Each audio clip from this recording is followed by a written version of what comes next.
The fluorescent lights in the ER were blinding. The smell of antiseptic burned my nose. And my daughter, my only child, was behind those double doors, fighting for her life. I was covered in her blood. My hands wouldn't stop shaking. My phone buzzed. One last message from my mother before she blocked me.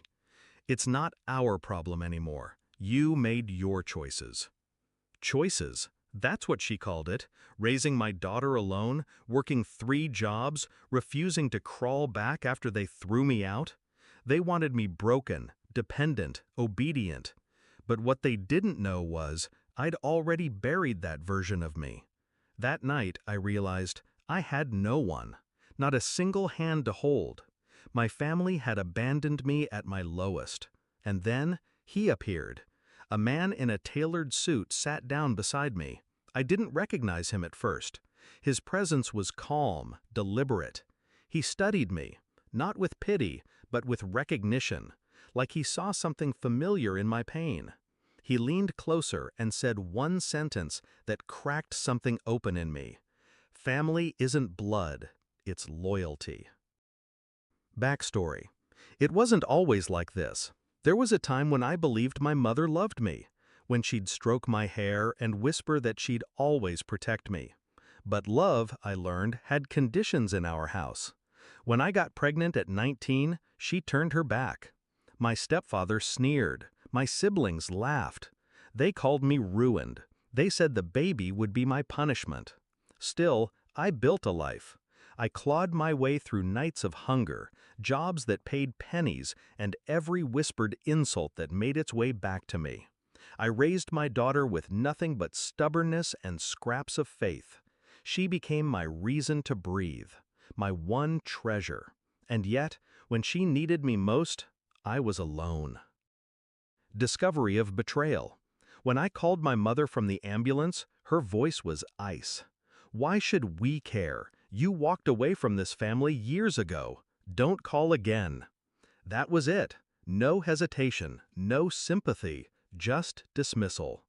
It was then I understood the truth. They never cut me off to punish me. They cut me off because, deep down, they wanted me gone. They wanted me erased. Shift in mindset. I didn't cry, not then. Instead, I sat in that waiting room, staring at the clock, my pulse sinking with every tick. And I made a decision.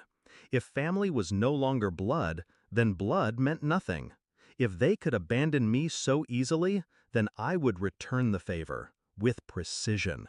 Not by yelling, not by begging, by building, quietly, patiently, ruthlessly. Execution of the plan. The billionaire beside me wasn't a stranger for long. His name was Daniel. He'd lost his wife years ago in a similar ER waiting room. He knew the sting of abandonment, the venom of betrayal. And he gave me something more valuable than money: guidance. He showed me how to shift my life, how to turn pain into leverage. He opened doors that had been bolted shut my whole life. I went back to school at night, built my business in the shadows.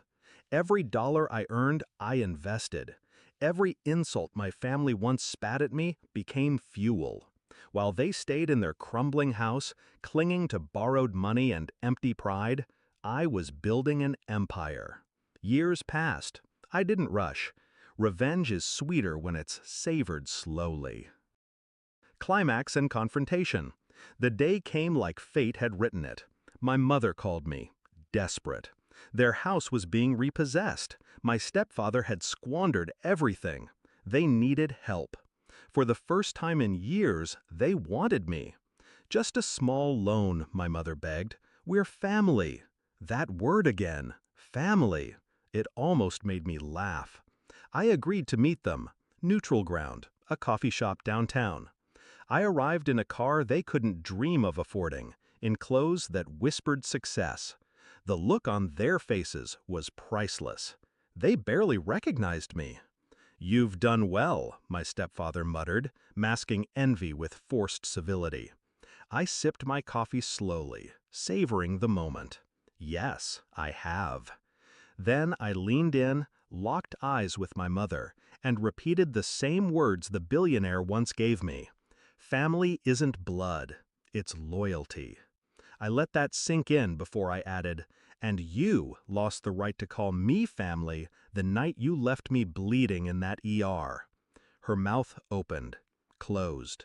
My stepfather stammered something about forgiveness, about moving on. I stood, dropped $100 bill on the table. Not for them, but for the coffee. You wanted me erased, I said calmly. Consider it done. As far as I'm concerned, you don't exist. And I walked out. Resolution. I never looked back. They lost the house weeks later.